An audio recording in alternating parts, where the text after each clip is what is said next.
पूर्ण परमात्मा को पाने तथा उसका वास्तविक लाभ प्राप्त करने के लिए पवित्र बाइबल में प्रमाण है कि प्रभु ने मनुष्य को अपना ही स्वरूप बनाया। 6 दिन में सृष्टि रचकर 7वें दिन विश्राम किया। कुरान शरीफ में प्रमाण है कि हजरत मोहम्मद को खुदा स्वयं कह रहे हैं कि मैंने तुम्हें उस परमात्मा की महिमा बताने के लिए भेजा है। वो परमात्मा कबीर है जिसने 6 दिन में सृष्टि रची तथा 7वें दिन तख्त पर जा विराजा। उसकी खबर किसी बाखबर से पूछकर तो देखो।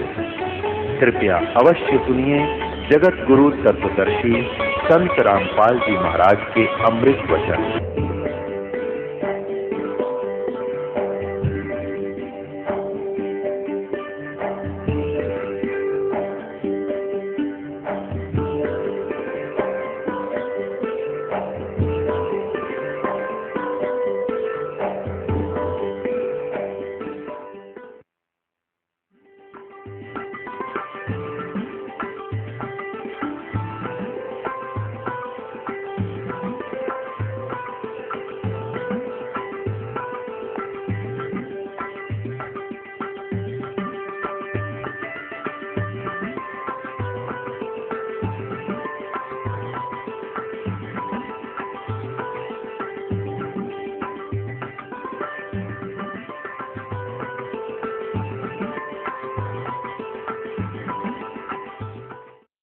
तो सतयुग त्रेता द्वापर में कोई भी प्राणी परमात्मा के इस ज्ञान को ग्रहण नहीं कर सकता। कोई ये कहे कि ब्रह्म से ऊपर भगवान है, और कोई ये कहे कि श्री कृष्ण और राम से ऊपर कोई शक्ति है, विष्णु और ब्रह्मा से ऊपर शक्ति है। तो सतयुग त्रेता द्वापर में लोग नहीं मानते, क्योंकि वो स्वयं सुखी होते। और इन कलयुग में क्या है, इस काल ने करी थी हेरा फेरी हमारे साथ। क्या हेरा फेरी की थी कि परमात्मा से कहा था कि जब तुम्हारा वो प्राइम टाइम आवेगा कलयुग में पार करने का, तो उससे पहले मैं अनेकों पंथ अनेकों मजहब बना दूंगा, सबको भ्रमित करवा दूंगा, मंदिर मस्जिद गुरुद्वारे और इन तीर्थों तक सीमित कर दूंगा, श्री राम कृष्ण देवता आदि पर पूर्ण दृढ़ कर दूंगा। और जब तेरा कोई संत आएगा, तेरा अवतार आएगा इस अज्ञान का नाश करने के लिए, तो उसकी कोई नहीं सुनेगा। इसलिए काल ने कलयुग का समय परमात्मा से मांगा था कि कलयुग में आप कितने ही प्राणी मुक्त करा लेना। परमात्मा को पता था, कबीर परमेश्वर जी को, कि सतयुग त्रेता द्वापर में ये प्राणी दुखी नहीं होंगे, इनके पुण्य इनके साथ रहेंगे, ये मेरे विचारों को कतई नहीं मानेंगे। और कलयुग में काल ने चाल चली थी कि इनको नास्तिक कर दूं, ये भक्ति चाहे ही नहीं, कोई आवे तो उनका संदेश वाहक परमात्मा का, तो ये सुना ही नहीं। जैसे पूरा चीन नास्तिक हो गया, पूरा रूस नास्तिक हो गया। काल का ये दाव था कि भारतवर्ष को भी नास्तिक कर दूं। इसके लिए इसने कौन से कदम उठाए। पहले तो बुद्ध धर्म की शुरुआत की। बुद्ध धर्म के ऊपर परमात्मा ने दया करी, आदि शंकराचार्य को भेज कर उस बुद्ध धर्म को बंद किया और अपना धर्म चला दिया। काल भगवान ने उसको भी गिरफ्त कर लिया। उसने श्री कृष्ण, श्री राम, श्री शंकर जी को सुप्रीम पावर बताकर हमारे ऊपर ये पूरी साधनाएं थोप दी, और फिर साथ में ये तीर्थों और ये धामों की पूजाओं पर लगा दिए, बंदरों की पूजाओं पर। अब परमात्मा बड़े दयालु हैं, ये भी उनका एहसान है श्री आदि शंकराचार्य जी का कि उसने हमें नास्तिक होने से बचा दिया। यदि बौद्ध धर्म भारतवर्ष में फैल जाता तो चीन जैसी दशा आज हमारी होती, हम राम नाम बोल भी नहीं सकते थे। लेकिन बात वही की वही रही, आसमान से गिरे, खजूर पर अटक गए। लेकिन इतना अवश्य रहा कि हम धार्मिकता की तरफ अग्रसर रहे। अब काल ने फिर दूसरा दाव खेला नास्तिक बनाने का। ये जितना राधा स्वामी पंथ, जय गुरुदेव पंथ, विनोद वाला राधा स्वामी पंथ, ताराचंद वाला, और ये सच्चा सौदा सिरसा और जगमाल वाली वाला, यहाँ पर निकट सी है हिसार के पास है गंगुआ, और ये ठाकुर जी, ये कृपाल सिंह जी, ये सारे एक ही कुएं का जल है। श्री शिवजाल जी के विचारों से प्रभावित हैं, उसी के आधार से प्रचार करें। अब ये क्या करते हैं, जैसे अपने हिंदू धर्म के सबके घरों में एक जोत जला करती देसी घी की, ये तो आम देखा होगा आपने। तो इन्होंने राधा स्वामी धन धन सतगुरु वाला ने, जय गुरुदेव वालों ने, ये ताराचंद वाला ने वह भी बंद करवा दी। इन्हों कही ये जोत नहीं जलानी, हमने तो अंदर जोत जलाएंगे। बताओ, वो थोड़ा बहुत हवन यज्ञ का लाभ था, होना था, पुण्य बनना था, वो भी बंद करवा दिया। और इनका ज्ञान आपके पास है, वो कैसे वचन सुनाते हो, सतनाम, वही सतनाम है, वही सतपुरुष, वही सार शब्द, वही सार नाम, वही सचखंड, वही सतलोक, वही राधा स्वामी। ये इनकी अकल देखो। इन ज्ञान तो सब सदग्रंथों से अलग कर दिया। इनकी एक और छुरी है। इनके महापुरुष कहते रहे हैं कि हमने वेदों और गीता को पढ़ने की आवश्यकता नहीं, हमारा ज्ञान तो इनसे आगे का है। जो थोड़ा बहुत गीता जी को नित्य पाठ करके ज्ञान यज्ञ का लाभ मिलना था, वो बंद करवा दिया। इन ग्रंथों से नफरत करवा दी। तो ये पक्के काल के दूत थे। अब कुछ वर्षों के अंदर आप देख लेना, अगर ये नहीं इस मार्ग पर लगे तो सब नास्तिक हो जाएंगे, चीन जैसी स्थिति हो जाएगी इन लोगों की। लेकिन अब परमात्मा दया करेंगे, सबको ये ज्ञान स्वीकार करना पड़ेगा, नहीं तो इस मनुष्य जीवन को नाश करके वो बहुत कष्ट उठाएंगे जो इस ज्ञान को स्वीकार नहीं करेंगे। दास कोई उनकी बुराई में नहीं बोल रहा। इस दास को ये पता चल गया कि ये सभी हम एक पिता की संतान हैं, और यहाँ का जो काल भगवान है वो नहीं चाहता कि इनको यथार्थ ज्ञान हो। सदग्रंथ हमारे पास है और गुरु हमने बना रखे। हमारे हिंदू धर्म के गुरु हमें नहीं बता पाए सदग्रंथों में क्या प्रमाण है। इसके विरुद्ध लोक वेद सुनाकर हमारा बट्ठा बैठा दिया इन्होंने। तो दास का उद्देश्य सभी पुण्यकर्मी प्राणियों से है, यही है कि आप जी सच्चाई को ग्रहण करें, पूरा अच्छी तरह जांच करें जो दास शब्द बोलता है, और फिर इस तत्व ज्ञान को ग्रहण करें और अपना कल्याण करवाएं। तो पुण्यात्माओं, प्रसंग चल रहा है कि ये वो समय है, अब इस अधर्म का नाश होगा और धर्म का विकास होगा। धर्म और धार्मिकता शास्त्र अनुकूल साधना करने से ही ऊपर उठेगी। अभी तक हम शास्त्र विधि को त्याग कर मनमाना आचरण कर रहे थे, जिस कारण से हमें भगवान से मिलने वाला लाभ नहीं प्राप्त हुआ, और हम भगवान को भूलकर फिर हम स्वयं अपना लाभ प्राप्त करने के तरीके खोज लिए। जैसे किसी को टेंशन होगी तो वो गुट्टी लगाने लग गया, शराब पीने लग गया, टेंशन खत्म करने के लिए। जो निर्धन है वो पहले संतों के पास जाते थे, परमात्मा की विधि प्राप्त करते थे, संकट निवारण के लिए भी संतों के पास जाते थे।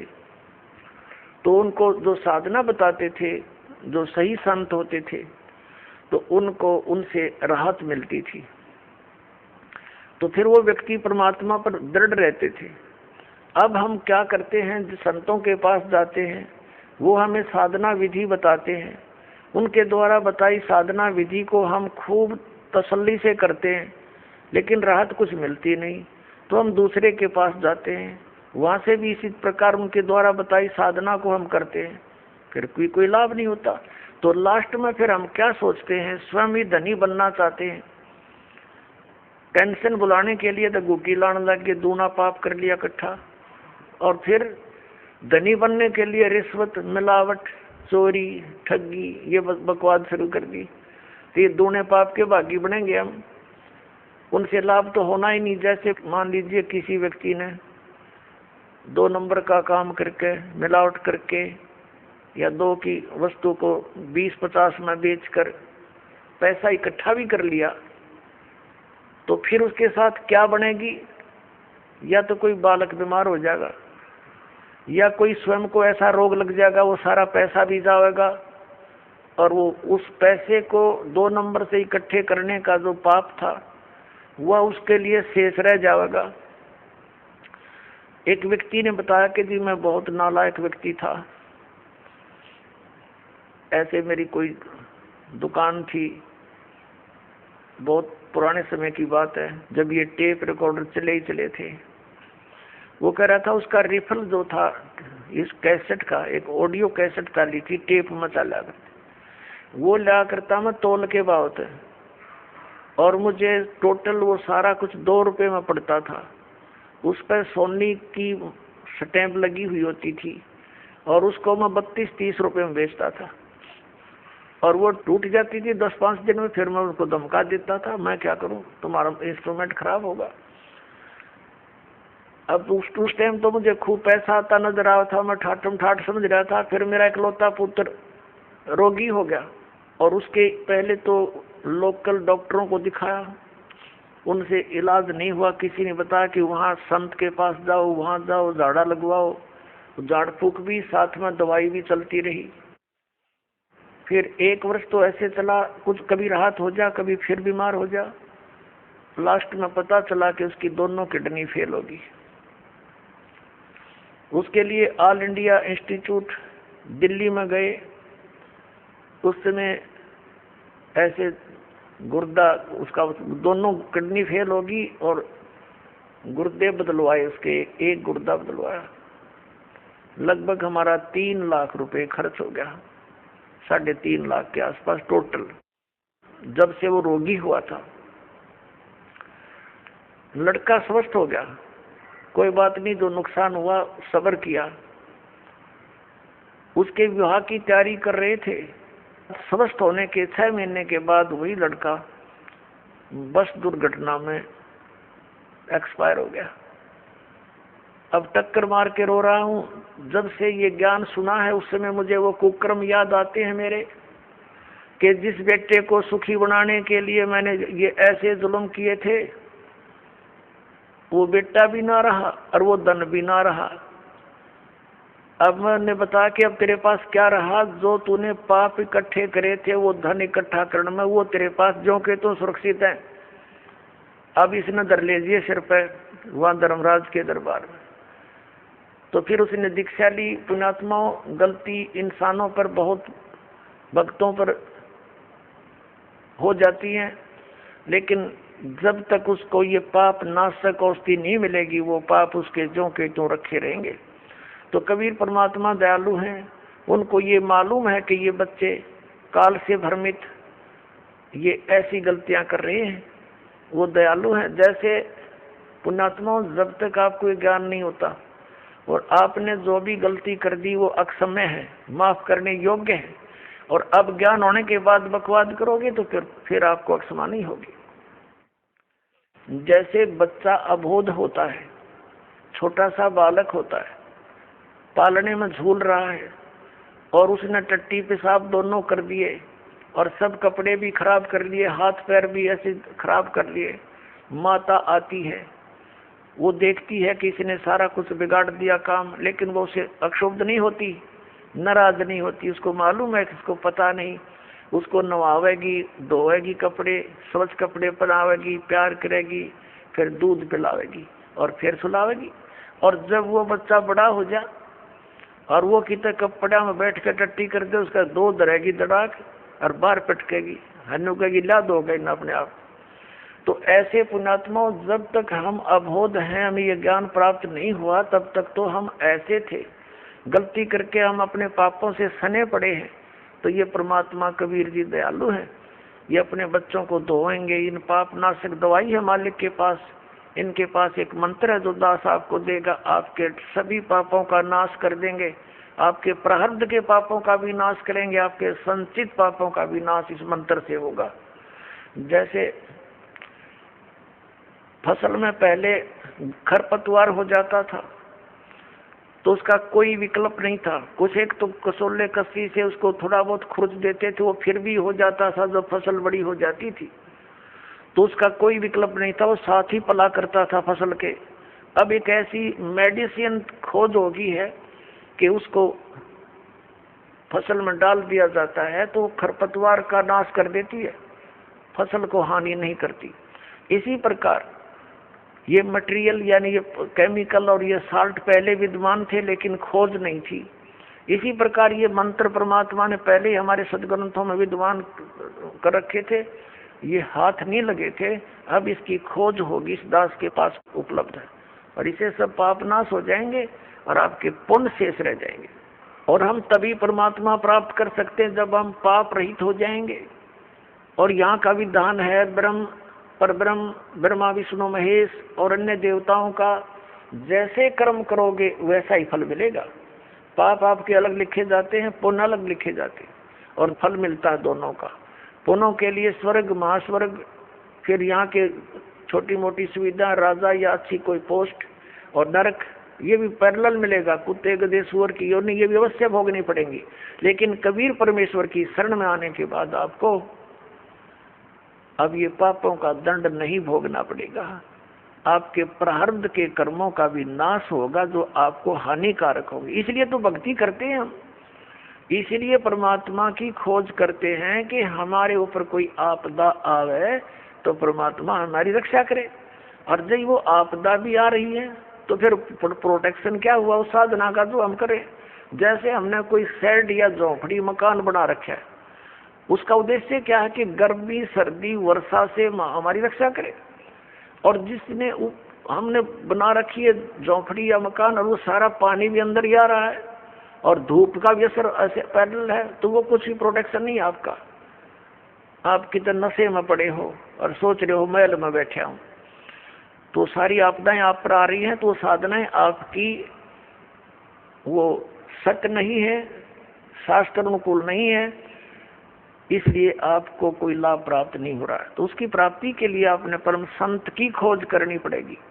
और इन्हीं मंत्रों और साधनाओं को जो दास देता है, अन्य कोई व्यक्ति देवेगा उससे कोई लाभ आपको प्राप्त नहीं होगा। क्योंकि अनअधिकारी से कोई भी कार्य सफल नहीं होता। जैसे एक सिंपल सी बात है, आप जी पासपोर्ट बनवाते हैं विदेश जाने के लिए, यदि वो डुप्लीकेट बना दिया जाता है तो आप भी दोषी और बनाने वाला भी अपराधी, दोनों को सजा मिलेगी। इसी प्रकार हमने जाना सतलोक, और ये पासपोर्ट बनाने का आदेश केवल इस दास के अतिरिक्त इस ब्रह्मांड में नहीं है, ये सत्कर मान लेना।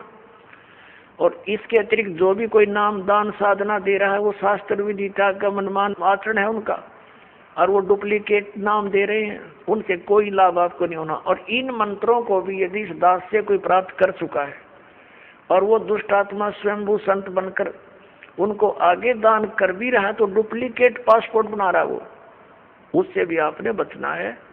इसी करके काल हमारा बट्ठा बटवाता है, ये पैरेलल खड़ा कर देता काल के दूतों को। भगवान आए थे, एक कबीर पंथ चला था, उसके बाद काल ने 12 कबीर पंथ चला दिए, सबको भ्रमित कर डाला। परमात्मा कबीर जी वाली एक भी साधना उन पंथों में नहीं, नाम कबीर पंथ है। तो इससे आपने अब सतर्क रहना है। पीछे जो गलतियां हो चुकी हैं उनसे बचकर ही हम आगे सफल हो सकेंगे। वो उदाहरण भी आपको दिए जाते हैं। अपने आत्मा हमारे सदग्रंथ हमारे साथ हैं, हमारे पास हैं। जैसे प्रसंग चल रहा था कि जो मंत्र आपको दिए जाते हैं ये यथार्थ जाप साधना है, सदग्रंथों में वर्णित है।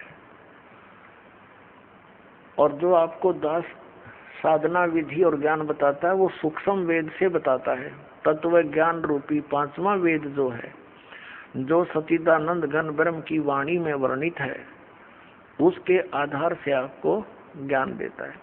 तो उसके अंदर कंप्लीट ट्रीटमेंट है, यो पूरा कोर्स है। जैसे आप जी ने पवित्र हिंदू धर्म के धर्मी पुरुषों ने, भक्तों ने, बहनों ने पुराणों को खूब पढ़ा है, श्रीमद् भगवद गीता को भी पढ़ा है।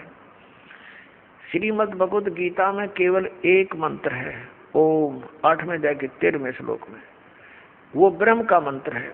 ओम इति एकाक्षरम ब्रह्म व्यवहारण माम अनुस्मरण ये प्रियाति तदन देहम स याति परमाम गतिम। उसका भावार्थ ये है कि गीता ज्ञान दाता ये ब्रह्म है, श्री कृष्ण जी में प्रवेश करके बोल रहा है। ये कह रहा है कि मुझ ब्रह्म का केवल एक ओम मंत्र है, नथिंग एल्स, ये एक अक्षर है।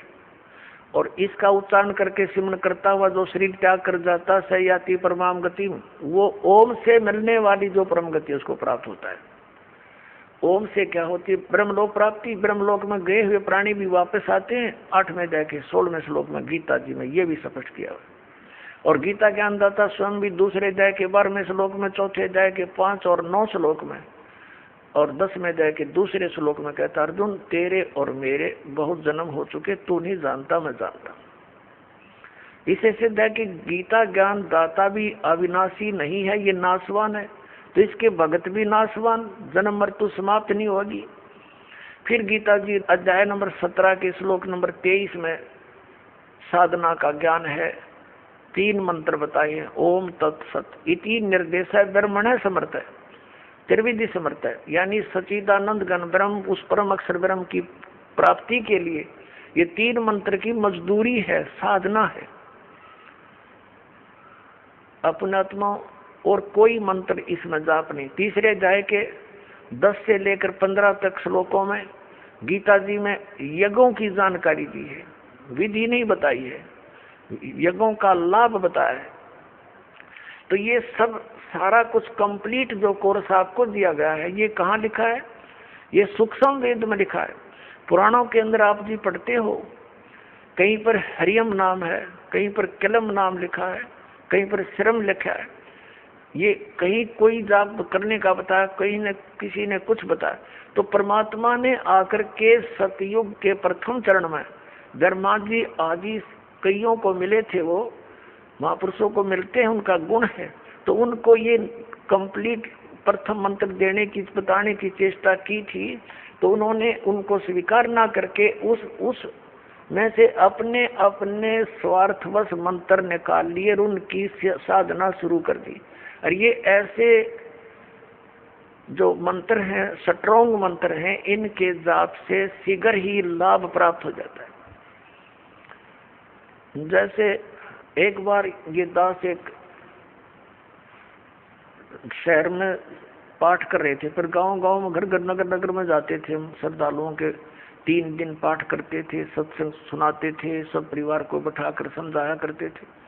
तो उनका एक पड़ोसी था, उसको बुला लिया कि जो आप भी सत्संग सुन लो, ज्ञान सुनो। सत्संग सुनने के बाद वो पास में आकर बैठ गया। 5-7 भगत थे। वो कहने लगा, मुझे तो वो मंत्र दे दे जिसमें नरी माया माया इकट्ठी हो, और नहीं चाहिए मैंने कोई भी, मोक्ष मास की मुझे जरूरत नहीं। तो ये इस टाइप के व्यक्ति हैं। वो उन्होंने ऐसा ही कर लिया पहले, जैसे एक मंत्र सिलेक्ट कर लिया, किलम, इसकी साधना करी, इसे सिद्धियां आ गई। उस सिद्धि एक हल्दी की गांठ प्राप्त करके पंसारी बन गए, कर लिया नाश अपना भी। फिर किसी ने दूसरा मंत्र शुरू कर दिया, श्रम करेंगे, तो उससे ये दुर्गा का मंत्र है, इससे शक्ति माया की सिद्धि हो जाती है, छोटा मोटा कार्य सिद्ध हो गया, फिर चौड़ चपट। तो ऐसे यू काम बिगाड़ रखा था। अब ये कंप्लीट कोर्स आपको दिया गया है, इसको ऐसे ही करना पड़ेगा। क्योंकि यदि हम एक सूंठ खाएंगे, सौंठ, तो वो सौंठ का ही गुण देगी, और उसको अन्य औषधियों के साथ मिलाकर प्रयोग किया जाएगा तो उसका गुण बदल जाता है। ठीक इसी प्रकार हम इस विधि को प्रयोग करेंगे, इस प्रकार से हम साधना करेंगे तो उसका फल होगा। जैसे आज प्रसंग चला था कि प्रथम मंत्र भी आपको दिए जाते हैं, और सतनाम के अंदर भी उन्हीं मंत्रों का कुछ समावेश है। तो कुछ बोली आत्मा ये भ्रमित हो जाते हैं कि बताओ वो नाम भी उधर भी वही है, उलट पुलट करके यहाँ दे रखे हैं। इनमें बहुत अंतर होता है। जैसे एक आयुर्वेद में लिखा है कि शहद और घी को यदि समान मात्रा में मिला दिया जाए तो विष बन जाता है, और उसको विषम मात्रा में बनाया जाए तो वो अमृत बन जाता है। जैसे 2 चम्मच शहद और 1 चम्मच घी डाल दिया तो अमृत बन गया, और दोनों 1-1 चम्मच मिला कर खा लिया तो विष का काम करता है। तो इसी प्रकार वेद को पता होता है कौन सी औषधि किस प्रकार मिलाने से ये गुण युक्त होती है। तो ये दास इस अध्यात्म मार्ग का वेद है। आप एक सिंपल समझो, आप जन्म मरण रोग के रोगी हो, ये दास वो वेद है जिसको कंप्लीट कोर्स याद है इस जन्म मृत्यु के रोग के नाश करने का। और आज तक या तो भगवान को ज्ञान था, या परमात्मा जिन महापुरुषों को मिले वो कौन कौन है? आदरणीय धर्मदास साहिब जी, आदरणीय नानक साहिब जी, आदरणीय मुल्कदास साहिब जी, आदरणीय दादू साहिब जी, आदरणीय गरीबदास साहिब जी, गांव छुडानी, जिला ददर, हरियाणा वाले, आदरणीय गीसा दास साहिब जी, गांव खेकड़ा, जिला मेरठ, उत्तर प्रदेश वाले। इन महापुरुषों की तो दास को जानकारी है कि इनको मालिक आकर मिले हैं, इनसे संपर्क साधा है और इनको वही ज्ञान दिया जो दास को दे रखा है। लेकिन इनको थोड़ा सा एक प्रार्थना की थी भगवान ने कि तुम इन मंत्रों का जाप कीजिए, लेकिन आगे जो सतनाम और सारनाम है ये भी सार्वजनिक नहीं करना। लेकिन वो महात्मा प्रथम मंत्र का जाप देते थे, लेकिन बीच बीच के 5 नाम ही देते थे, जो आपको 7 मंत्र अब बनाकर दिए जाते हैं। इसलिए गुरु ग्रंथ साहिब में 5 मंत्रों का और 5 धुनात्मक शब्दों का जो जिक्र है वो इन्हीं कमलों के अंदर, सभी भगवानों के इनमें कमलों में ये धुन हो रही है। जैसे आप देखोगे राष्ट्रपति भवन में भी एक धुन चलती रहती है और गवर्नर भवन में भी एक धुन चलती रहती है, कंटिन्यू चलती रहती है। अब तो ऑटोमेटिकली इंस्ट्रूमेंट बन के, पहले विशेष ड्यूटी लगाई जाती थी नौकरों की, वो उनके वहाँ एक विशेष प्रकार की राष्ट्रीय धुन का हमेशा चालू रखते थे। तो इस प्रकार इन सभी भगवानों के इन कमलों स्थानों पर जहाँ जहाँ ये इनके लोग है वहाँ ये धुनें हो रही है, उनका फिर हम सुन रहा है इस टेलीविजन में, हमारे शरीर में। जैसे कोई भी कार्यक्रम कहीं हो रहा है तो टेलीविजन पर हम यहाँ देख रहे हैं, लेकिन वो टेलीविजन में नहीं है, वहाँ तो हम देख रहे सुन रहे हैं, वो वास्तव में कहीं और होता है। तो ऐसे ये मंत्र हैं। तो पुण्यात्माओं, जो दास आपको मंत्र देता है, जो ज्ञान देता है, ये बिल्कुल फाइनल समझ लेना। और उपदेश प्राप्त होने के बाद केवल आप दास जो आदेश आपको दे उसका पालन करना है, उसमें अग्रम मग्रम नहीं करनी, नहीं तो फिर आप भक्तिहीन हो जाओगे। तो कहने का भाव यह कि आज का जो सत्संग चल रहा है किस उद्देश्य से है कि ये वो समय है जो हमें मोक्ष प्राप्त कराएगा। परमात्मा ने कहा था 600 वर्ष पहले जब मालिक कबीर परमेश्वर जी आए थे कि जब बिचली पीढ़ी आवेगी धर्मदास जी कि तब तक तू इस मंत्रों को छुपा के रखना, इस मूल ज्ञान को भी डिक्लेयर मत करना तुम, नहीं तो इन काल के भेजे हुए दूतों के ये मंत्र और ये नाम ज्ञान सब हाथ लग गया तो वो भी यही प्रचार करते पाओ। जैसे राधा स्वामी पंथ है, डेरा सच्चा सौदा सरसार, ये जगमालवाड़ी, ये कृपाल सिंह ठाकुर सिंह, और ये ब्यास वाला डेरा जय गुरुदेव, और ये भिवानी वाला, दनौद वाला, जो ताराचंद वाला, ये सारे श्रद्धालु बेचारे चले तो थे भगवान पाने के लिए, लेकिन ये शिवजाल का फंस गए। उसमें कख पता नहीं था, 5 नाम काल के जाप करे और करवाए और भूत बन गया। और काल प्रेरणा से भोली भाली श्रद्धालु सारे ब्लाइंड फेथ करके, क्योंकि श्रद्धालु का स्वाभाविक गुण होता है वो अपने गुरुदेव पर ब्लाइंड फेथ करता है, और इसी से सफलता मिलनी थी, लेकिन उसका दुरुपयोग हो गया। बबूल के पौधे को, किक्कर के पौधे को आम का पौधा जान कर बो लिया और उसकी सिंचाई कर रहे हैं आम प्राप्ति का उद्देश्य रखकर। ये इनकी महाभूल है। 5 नाम काल के मोक्ष की प्रतीक्षा, ये कैसी भूल लगी है इनके। तो पुण्यात्माओं, दास का प्रयत्न ये ना समझना कि मैंने आपसे कुछ धन संग्रहित करना है ना। दास 2 रोटी खा रहा था, नौकरी थी सरकारी, जेई की पोस्ट पर विराजमान था, 2 रोटी का गुजारा बहुत ठीक चल रहा था। लेकिन जब से दास को ये पता चला, जब तक नाम देने का आदेश नहीं था तब भी दास घर घर जा जाकर समझाया करता था, गुरुजी से ला करके नाम दिलाया करता था। और फिर उन्होंने दास पर ये भार सौंप दिया, आशीर्वाद दे दिया कि बेटा तुम नाम दिया कर। तो उस दिन के बाद फिर और ज्यादा जिम्मेवारी बढ़ गई, इस तत्व ज्ञान को फैलाऊं। विरोध का भी रिकॉर्ड तोड़ दिया, काल ने क्रोथा कांड करवा दिया, इसी कारण से अत्याचार करवा दिया हमारे ऊपर, लेकिन समर्थ साथ था, कुछ बिगाड़ नहीं पाए। पिछला इतिहास देख लो संतों भक्तों के साथ जिन्होंने जुल्म गुजारे, लेकिन वो सफल नहीं हो पाए, अंत में मुंह की खानी पड़ी।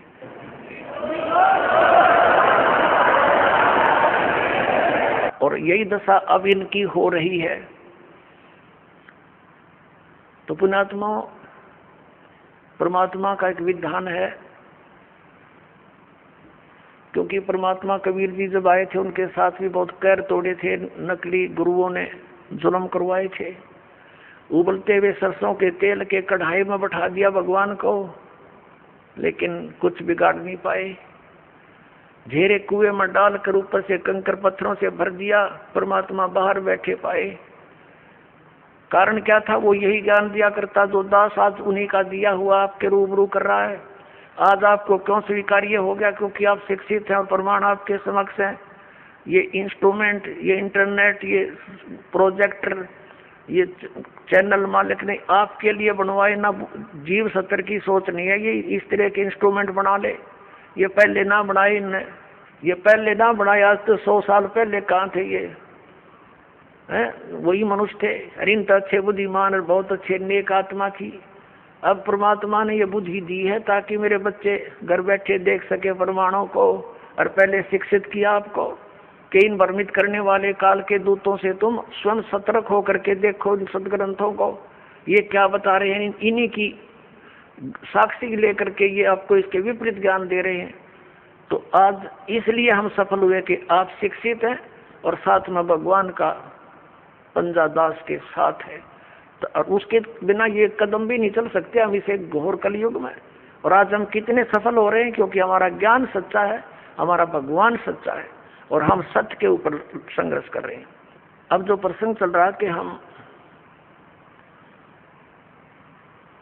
परमात्मा की भक्ति, परमात्मा की प्राप्ति के लिए ट्राई कर रहे हैं, लेकिन शास्त्र विधि त्याग का मनमाना आचरण करके हम वहीं के वहीं खड़े हैं। हमारा हर तरह से गिरावट में आ गए, हम हमारे विचार गिरावट में आ गए, हमारी क्रियाओं में बहुत अंतर हो गया। सराउंडिंग का क्षेत्र हम देखते हैं, जहाँ भी देखते हैं हमारे बच्चे जो उपदेश लेकर जाते हैं, क्योंकि इन्होंने तो सब बुराई छोड़नी है। तो घर में, पड़ोस में, रिश्तेदारी में, सब जगह वही बुराइयां ग्रस्त हैं। बीड़ी, शराब, मांस, तम्बाकू, माया जोड़न की चर्चा, दूसरा ज्ञान नहीं।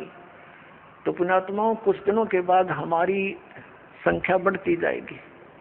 जब हमारी संख्या बढ़ेगी तो बुराई वाले लोग शर्माने लग जाएंगे। उनको अब तो कोई शर्म नहीं रही, बाप बेटा इकट्ठे बैठ कर दारू पीवे, बता शर्म रही? फिर छोटे छोटे बच्चे भी धिक्कारेंगे, कोई रिश्तेदार भी आ जाएगा, आप क्या पी रहे हो? ये कोई शराब पीने की चीज है? इसके कहते हैं मजरा पीवे कड़वा पानी, 70 जन्म कुत्ते के जानी। इस तरह के प्रमाण दिया करेंगे हमारे बच्चे। एक कहते हैं सुरापान मदमासा हारी गमन करे भोग पर नारी, 70 जन्म कटेंगे शीशम, साक्षी साहिब है जगदीशम। और परमात्मा कहते हैं 100 नारी जारी करे सुरापान 100 बार, एक जन्म हुक्का भर दे वो डूबे काली धार। ये तम्बाकू के अंदर इतना दोष है कि एक पर स्त्री गमन करने वाले का 70 जन्म तक अंधा हो डोले, पर द्वारा स्त्री का खोले 70 जन्म अंधा हो डोले। सुरापान मदमासा हारी, और जो गमन करें भोगे पर नारी, 70 जन्म कटेंगे शीशम, साक्षी साहिब है जगदीशम। जो ऐसे पाप करेंगे उनके 70 जन्म तो लगातार वो बलि के बकरे बनेंगे। और फिर क्या बताया है कि सुरापान मदमासा हारी, परमात्मा ने कहा कि 100 नारी जारी करे, एक पर स्त्री गमन करने का क्या बताया है कि 70 जन्म का अंधा होकर धक्के खावे, और फिर 70 जन्म वो बलि का बकरा बनकर गल कटवावे। कितना घोर पाप। और फिर कहते हैं ऐसे ऐसे 100 नारी जारी करे, 100 सुरापान 100 बार, एक बार सुरापान करने का कितना पाप है। मदरा पीवे कड़वा पानी, और 70 जन्म कुत्ते के जानी। जो मदरा एक बार भी पीते हैं 70 जन्म कुत्ते के होंगे। जैसे आप मैं इस मारीची जी के जो महावीर जैन के जीव की कथा सुनते हो, 60 करोड़ बार गधा, 30 करोड़ बार कुत्ता, तो ये इन्हीं दोषों के प्रतिफल में बनते हैं। तो हम गलतियां कर जाते हैं किसी जन्म में, फिर वो लिखे जाते हैं, इकट्ठे होते हैं, फिर वो भोगने पड़ते हैं। तो क्या बताया है मदरा पीवे कड़ुआ पानी, शराब पीता है जो 70 जन्म कुत्ते के जानी। आज तक की टीपा कर गुटी ला के होटलों में बैठ के मौज मार रहा, फिर कुत्ता बन के गंदी नाली के जल को पिया करेगा। ले अब तेरी मदरा ये बन गई, मदरा पीवे कड़ुआ पानी, 70 जन्म कुत्ते के जानी। और फिर क्या बताते हैं, पर द्वारा स्त्री का खोले, 70 जन्म अंधा हो डोले। फिर क्या बताते हैं, 100 नारी जारी करे, जो 100 नारी पर नारी भोगेगा उसको कितना घोर पाप होगा। और सुरापान 100 बार, एक बार सुरापान यानी शराब पीने का कितना दोष है, अभी आपको बता दिया। ऐसा 100 बार कर ले और एक चलम हुक्का भर दे, पीने वाले का तो गर्क बेड़ा है ही, एक हुक्का भर के देने वाले को इतना पाप लगेगा। क्योंकि कोई दोष में सहयोग देता है, कोई हत्या करने जाता है, उसकी मदद कर रहा है, उसको उठा के उसको हथियार दे रहा है कि ले कर ले काम, तो दोनों दोषी हैं वो। तो यहाँ क्या बताया कि 100 नारी जारी करे, सुरापान 100 बार, एक चलम हुक्का भर दे और डूबे काली धार। तो हमारे बच्चे फिर इस जैसे आपने गीता जी अध्याय नंबर 7 के श्लोक नंबर 29 में सुना है कि जो व्यक्ति सभी कर्मों से परिचित है, पूरे अध्यात्म ज्ञान से परिचित है और तत्परम से परिचित है, तत्परम यानी परम अक्षर ब्रह्म से, तो वह केवल जरा और मरण से छूटने का ही प्रयत्न करते हैं। वो यहाँ की बकवादों में आश्रित नहीं रहते, यहाँ की किसी वस्तु की डिमांड नहीं करते, जो उस भक्ति के अनुकूल साधना वही करते हैं, उसमें बाधक वस्तु को ग्रहण नहीं करते। तो ये हमारे बच्चे इन पूरे अध्यात्म ज्ञान से और इस सभी पूरे कर्मों से परिचित हो जाएंगे, तो फिर वो आम व्यक्ति को जो भी उनके संपर्क में आवेगा उनके गुणों से परिचित कराएंगे कि ये मत करो आप, ये पाप लगता है। अब छोटे छोटे बच्चे भी, कोई रिश्तेदार आता है, वो बीड़ी माचिस के लिए बीड़ी वगैरह मंगवाता है, वो मना कर देते हैं, आपकी और सब सेवा कर देंगे पर ये नहीं करेंगे क्योंकि इसमें हमें दोष लगेगा, और आप हमारे घर पर भी इसको पीने की कृपा ना करना, हानि हो जाएगी। तो वो अपने आप शर्मिंदे होंगे। एक भक्त बता रहा था कि ऐसे हमारे घर पर हमारा एक बहनोई आ गया, उसने हमारे लड़कों पर, लड़के थे घर पर, और वो लगा निकाल के बीड़ी पीने, उनसे उन्होंने कहा जी आप फूफा जी बीड़ी ना पियो हमारे घर पर। तो उन बच्चे थे, उसने समझदार व्यक्ति था, उसने बंद कर दी और बाहर जाकर पी आया। उसने सामने आकर उससे बताई मेरे से, वो कह रहा था, कहने लगे ये बालकों को क्या हो गया, मैं बीड़ी पीने लगा था ना, मना कर दिया। तो उन्होंने कहा ये हमने उपदेश ले रखा है, ऐसे ऐसे हम ना ये पीमर ना पीने दें, ना हम आपकी मदद करेंगे और आपकी सारी सेवा करेंगे हम, लेकिन ये अब हम नहीं, आपको सहयोग भी नहीं देंगे। तो रिश्तेदार उसी का नाम होता है जो अनुकूल हो जाए, ना तो दुश्मन है वो आपका। तो उन्होंने बोला जी कोई बात ना, अगर आपकी ये बात है तो मैं आप आज के बाद आपके घर में बीड़ी ना लाऊं और ना पीऊं। तो वो दूसरा भाई था, वो नाम नहीं ले रहा, वहाँ अपना जाकर जो उसने पीना खाना था कराया, बाकी आके सो गया, हमारे पास रोटी खा ली, कोई बात नहीं। फिर वो गया हुआ था किसी कारण से कहीं पर, वो ही कहीं दूसरी रिश्तेदारी में, वो कह रहे थे कि हम ऐसे ऐसे वहाँ जाएंगे, तू भी चलेगा के? तो वो खुद कह रहा था हमारा बहनोई कि वहाँ जाओ तो भाई अपना बीड़ी माचिस बाहर धर दियो, यानी खुशी के, उसने कोई उलाना नहीं दिया, बल्कि उनको आगाह किया कि वहाँ लेके मत जाना, उड़ा नहीं बढ़न देंगे तुमने बीड़ी माचिस समेत। तो वो रिश्तेदार भी अच्छे थे, बोला बहुत अच्छी बात है, हम ठीक है, उनके नियम को क्यों भंग करेंगे। तो धीरे धीरे उस रिश्तेदार ने भी उपदेश दे दिया, जब देखा कि बालक भी इतना ज्ञान रखते हैं, बुराई से दूर रहना चाहते हैं, और हम बुराई कर रहे हैं तो हमारे बालक भी ग्रहण करेंगे। तो उस बुद्धिमान व्यक्ति ने भी उपदेश ले लिया, अपने बच्चों को इस मार्ग पर लगा दिया। तो ऐसे ये बुराई अब कम होगी। और पहले हम क्या करते थे, जब हम छोटे छोटे थे, हमारी बहनों के बटेऊ आते थे बहनोई, तो हमारी स्पेशल सेवा लगाई जाती थी कि इनकी चलम ठंडी नहीं होनी चाहिए, ना तो बेइज्जती हो जाएगी, यानी इनका हुक्का इतना प्यारा है, ये कंध्याड़ बैठे रहियो स्पेशल। सब बताओ, एक तो उनको दूना नरक में ठोक्या करते, अरे वाह उनने कहा हाथ जोड़ के ना जी ना पीवा ना पीने दें, तो उनको भी विवश होना पड़ेगा सोचने से, बुराई को छोड़ने के लिए। तम्बाकू शराब ये कोई खाने पीने की वस्तु है, बकवास लपेट ली चौगर देकर अपने आत्माओं। इस प्रकार अब ये पूरे विश्व में एक अच्छी लहर दौड़ेगी, विकार रहित होंगे, और जो माया जोड़न की दौड़ लाग रही पुण्यात्माओं या कति खत्म होगी ज्ञान के आधार से। एक इंसान को जो भी मिलना है उसके प्रारब्ध में लिखा हुआ है, और वो तो उसको मिलेगा ही मिलेगा। और अब जो आप इस साधना को करोगे, जो दास आपको बताएगा, आपके भाग में ना होगा और आपको आवश्यकता होगी, वो फिर भगवान अवश्य अपने कोटे तो देगा आपको, ये सत्कर मानना। फिर आप किस लिए चोरी करोगे, मिलावट करोगे, और फिर पता चल जाएगा चोरी रिश्वत करने से तो विष खाना है। अपने घर पर रिश्वत लेकर मिलावट करके 2 नंबर का काम करके बच्चों को खिलाना, ये समझ लो उनको विष देने की जरूरत नहीं पड़ेगी आपने लास्ट में।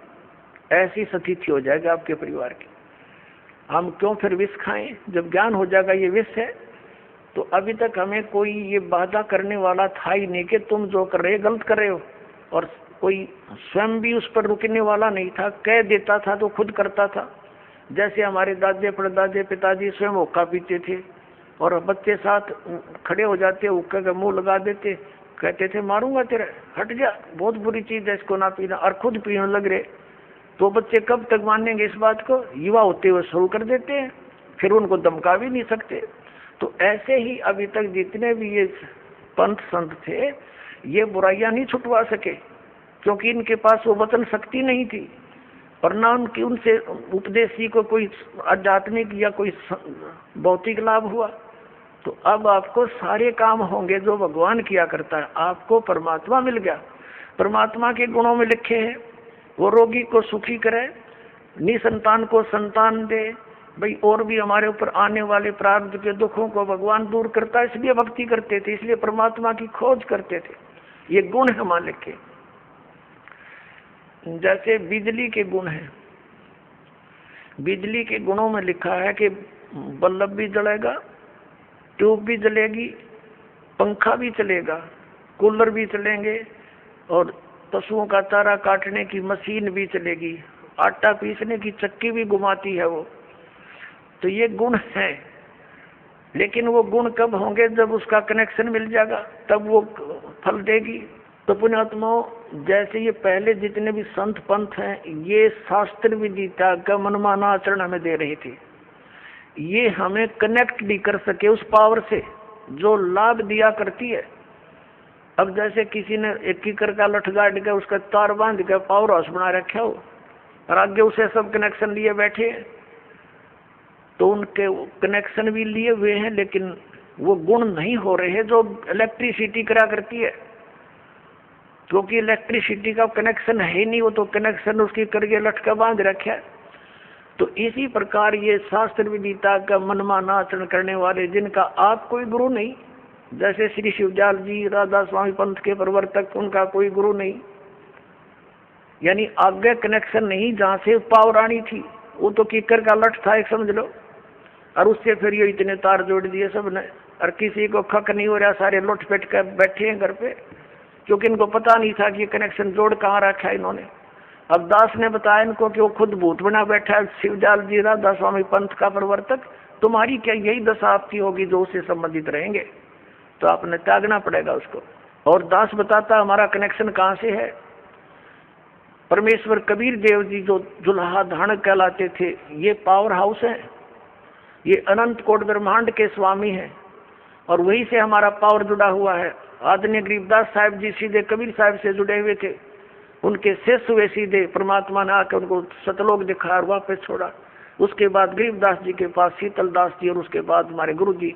हमारा कनेक्शन जुड़ा हुआ उस पावर हाउस से, कनेक्टेड तार है सारे, और वो पावर आपके पास पहुंच रही है। आप सबको लाभ होगा ना, कैसे हो, पावर का तो गुण है, वो लाभ देगी ही देगी आपको।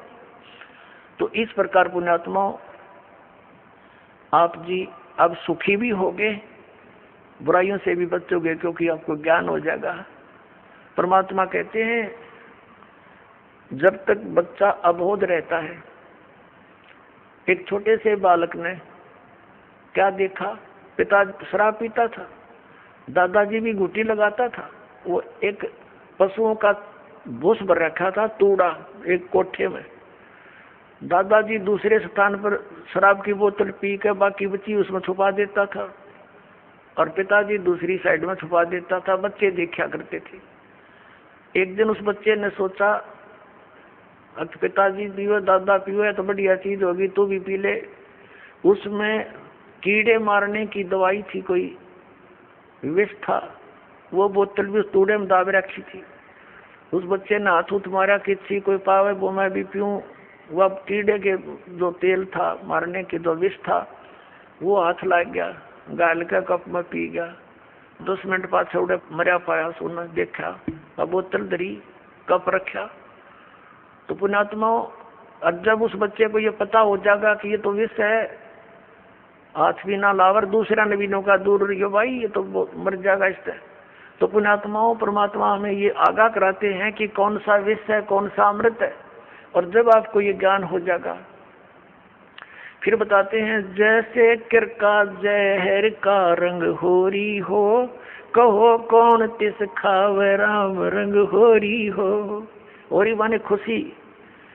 जैसे कहीं पर विष का कण भी गिरा हो और आपको पता चल जाए ये विष का कण है, कहते उस कण को भी कौन खाओगा? किरके को उठा के दूर गिर का होगा, मिट्टी में दाब देगा और हाथ धोएगा, कहीं हमें प्रभाव ना कर जाए।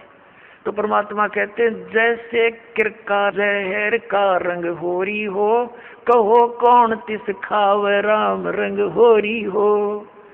यानी भगवान के रंग में हम इसे रंग जाएंगे और फिर होरी होरी माने खुशी खुशी होगी हमारे घर में। इस प्रकार हम इन बुराइयों से बचेंगे और फिर सपने में भी नहीं कर सकते। सच कर मान लियो पुण्यात्मा, आपके आसपास भी कोई किसी का धन पड़ा होगा, विष दिखाई देगा और कोशिश करोगे उसको उठा करके भाई किसका है कहाँ पर है, आप या उठाओगे ही नहीं। और चोरी तो बहुत दूर की बात, मिलावट करना, रिश्वत लेना। किस लिए लेते हैं हम रिश्वत?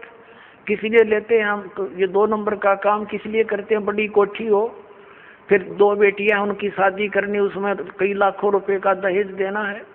यही 2 कारण है हमारी ये। और बड़ी कार हो, ये 3 कारण है जो हमें इस सब बुराइयों की तरफ खींच रहे हैं। तो हमने अपने बुद्धिमत्ता के साथ और तत्व ज्ञान के आधार से इनको बिल्कुल कम करना है। अब लड़कियों को कैर बना रखा हमने, 2 बेटी होगी सारा कुनबा रोने लग जाता है। क्या होगा? क्यों? क्योंकि उनके ब्याह पर खर्चा गणा करने लगे हम। ये समाज में बकवाद भर दी इन पिक्चरों ने। तो अब हमने इसको खत्म कर देना है। बेटी का ब्याह करना है, सिंपल वे से करो। विवाह तो भगवान करके भेजे हैं, संयोग वही जोड़ता है। माँ बाप 2-2, 3-3 साल धक्के खाए जाते हैं, संस्कार नहीं होता, परमात्मा 1 मिनट में कर देता है। तो वो मालिक का किया हुआ होता, उसको हमने सिर्फ उनको मिलन करना बच्चों का, परमात्मा की वाणी बोल दे और सिंपल साधारण तरीके से उनका विवाह करो जाओ, कभी कुछ नहीं दे। और बच्चों को भी ये ज्ञान हो जाएगा कुछ दिनों में कि परमात्मा देगा, उससे हमारा सफलता होगी, माँ बाप के दिए हुए से कभी सफलता नहीं होगी। अब हम कितना दे सकते हैं अपने बच्चे को? ये क्या माँ बाप आजीवन उसको दे सकता है सारे इतना दहेज में? नहीं दे सकता।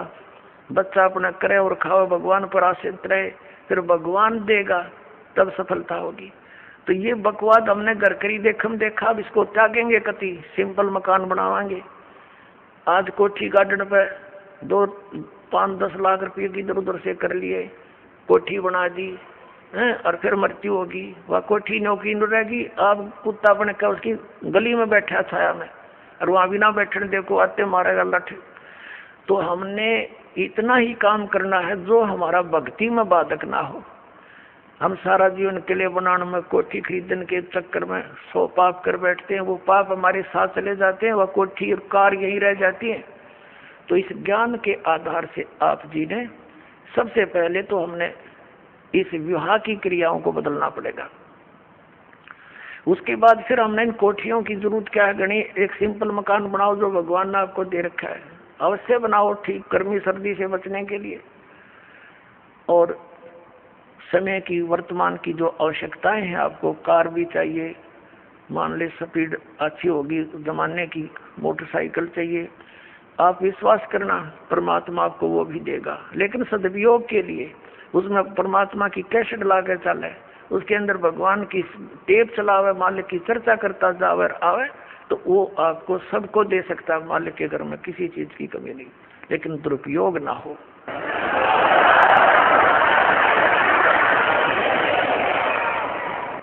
और हमेशा परमात्मा देगा, उसी में सफलता प्राप्त होती है।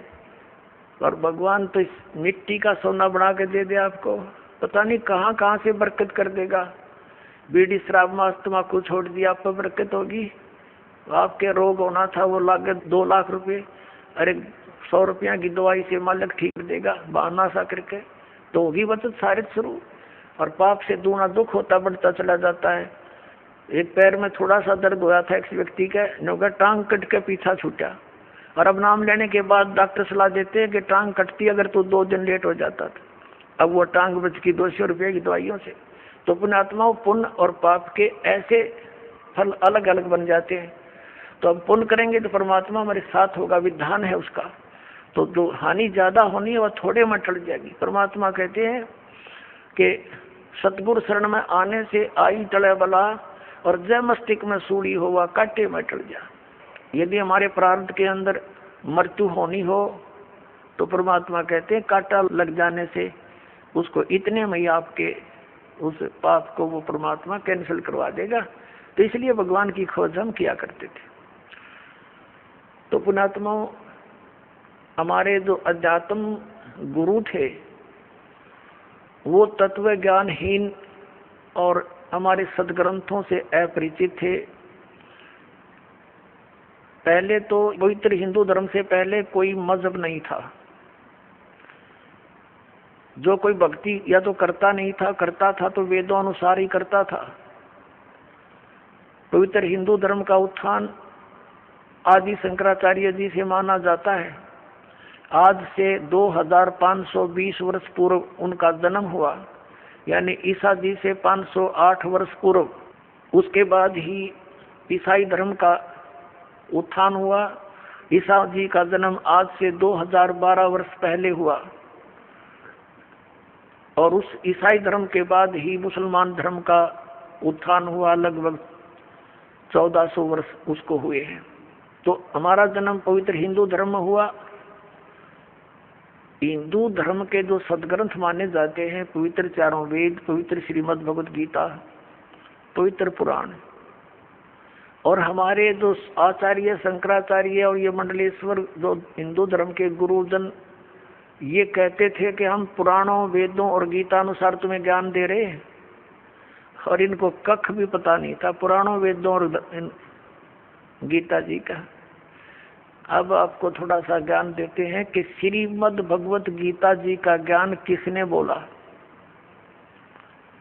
पुण्यात्माओं, इसको तत्व ज्ञान कहते हैं। अब ये ज्ञान तो सबने पता है, किसी से पूछ लो तुरंत उत्तर दे देता है कि श्री गीता जी का ज्ञान किसने बोला, श्रीमद् भगवत गीता का ज्ञान किसने बोला, श्री कृष्ण जी ने बोला। पुण्यात्माओं, यदि इस इतना ही कहने से बात बन जाती तो फिर गुरुओं की आवश्यकता क्या थी इन सदग्रंथों को समझने की। श्रीमद् भगवत गीता के अंदर श्री कृष्ण जी का तो रोल ही नहीं कहीं पर भी। पुण्यात्माओं, ये वचन सुनोगे तो उठ पटांग लगेगी आपने, क्योंकि आप जी ने ऐसे गुरु मिले जिन आज तक यो ज्ञान निर्णय करके बताया ही नहीं। जब तक हम सृष्टि रचना से परिचित नहीं होते तब तक हम इस पॉइंट को नहीं समझ सकते जो दास अब क्लियर करने जा रहा है। सृष्टि रचना के विषय में स्वयं परमेश्वर ने आके बताया है कबीर साहब ने। यहाँ सृष्टि रचना तो नहीं सुनाऊंगा, लेकिन थोड़ा सा हिंट सदग्रंथों का दे करके और श्रीमद् भगवत गीता का ज्ञान किसने दिया वो बताएंगे। श्रीमद् भगवत गीता अध्याय नंबर 15 के श्लोक नंबर 16 और 17 में 3 पुरुष हैं, एक सरपुरुष, एक अक्षर पुरुष, एक परम अक्षर पुरुष है। 17वें श्लोक में जो कहा है कि उत्तम पुरुषत्व ने वो परम अक्षर पुरुष है। उसके विषय में गीता जी अध्याय नंबर 8 के श्लोक नंबर 1 में अर्जुन ने पूछा कि आपने जो 7वें अध्याय के 29वें श्लोक में जिस तत्ब्रह्म के विषय में जानकारी दी है कि उसको जानकर फिर प्राणी केवल जरा और मरण से ही छूटने का प्रयत्न करता है, तो किम तत्ब्रह्म 8वें अध्याय के गीता जी के प्रथम श्लोक में प्रश्न किया अर्जुन ने। गीता ज्ञानदाता ने 8वें अध्याय के 3रे श्लोक में उत्तर दिया कि वो परम अक्षर ब्रह्म है। तो पुण्यात्माओं, ये सर्वपुरुष कौन है? ये स्वयं ब्रह्म है, ये काल है, ये गीता ज्ञान बोल रहा है। अक्षर पुरुष कौन है? जो 7 संघ ब्रह्मांड का स्वामी है, उसका यहाँ कोई रोल नहीं है। इसलिए हमारे इस अध्यात्म ज्ञान में इस पृथ्वी लोक पर विशेषकर 2 पुरुषों का, 2 भगवानों का रोल है। एक तो इस सर्वपुरुष यानी ब्रह्म का, जो श्री कृष्ण जी में प्रवेश करके गीता जी का ज्ञान बोल रहा है, जिसने ज्ञान बोला। और दूसरा परम अक्षर ब्रह्म है, जो उत्तम पुरुष तो अन्य परमात्मा उदाहरते यह लोक चरमावि से विवर्ती अवे ईश्वर है। गीता जी अध्याय नंबर 15 के श्लोक नंबर 17 में। और 8वें अध्याय के 3रे श्लोक में गीता ज्ञानदाता स्वयं कहता है वो परम अक्षर ब्रह्म है। तो ये गीता ज्ञानदाता 8वें अध्याय के 13वें श्लोक में कहता है कि ओम इति एकाक्षरम ब्रह्म व्यवहारण माम अनुसमरण यह प्रयाति तदंदेहम सयाति परमागति। मुझ ब्रह्म का केवल एक ओम मंत्र है, और इसका जो उच्चारण करके श्रवण करता हुआ शरीर छोड़कर जाता है, ओम नाम से मिलने वाली जो परम गति उसको प्राप्त होता है। वो कौन सी है? ब्रह्मलोक। ओम नाम ब्रह्म का है, ब्रह्मलोक में रहता है ब्रह्म, तो ब्रह्म प्राप्ति होती है। 8वें अध्याय के 16वें श्लोक में लिखा है कि ब्रह्मलोक पर्यंत भी जन्म मृत्यु के अंदर है। ये भी पूर्ण मोक्ष नहीं हुआ, क्योंकि ब्रह्मलोक में गए हुए प्राणी भी वापस आते हैं। और गीता ज्ञानदाता स्वयं भी कहता है 2रे अध्याय के 12वें श्लोक में, 4थे अध्याय के 5 और 9 श्लोक में, 10वें अध्याय के 2रे श्लोक में कि अर्जुन तेरे और मेरे बहुत जन्म हो चुके। इसलिए 18वें अध्याय के 62वें श्लोक में गीता ज्ञानदाता कहता है कि तू सर्वभाव से उस परमेश्वर की शरण में जा, उसकी कृपा से ही तू परम शांति को, सनातन परम धाम को प्राप्त होगा। गीता जी अध्याय नंबर 15 के श्लोक नंबर 4 में कहा कि जब तत्वदर्शी संत मिल जा, उसके बाद उस परमेश्वर के उस परम पद की खोज करनी चाहिए, जहां जाने के बाद साधक फिर लौटकर कभी संसार में नहीं आते। और जिस परमेश्वर ने सब ब्रह्मांडों की रचना की है, और केवल उसी की भक्ति करो, ये गीता ज्ञानदाता कहता है। तो इससे सिद्ध है कि श्रीमद् भगवत गीता का ज्ञान देने वाले से भी कोई और एक सुप्रीम पावर है। अब श्रीमद् भगवत गीता का ज्ञान कौन दे रहा? जो ये कह रहा कि मेरा एक ओम नाम है, ओम नाम ब्रह्म का है। और ये ब्रह्म कौन है? ये काल है। इसने प्रतिज्ञा कर रखी है कि मैं कभी किसी के समक्ष नहीं आऊंगा, मेरे कर्म और जन्म अलौकिक है। गीता जी अध्याय नंबर 4 के श्लोक नंबर 9 में यह कहता है कि अर्जुन मेरे जन्म और कर्म दिव्य है, अलौकिक है।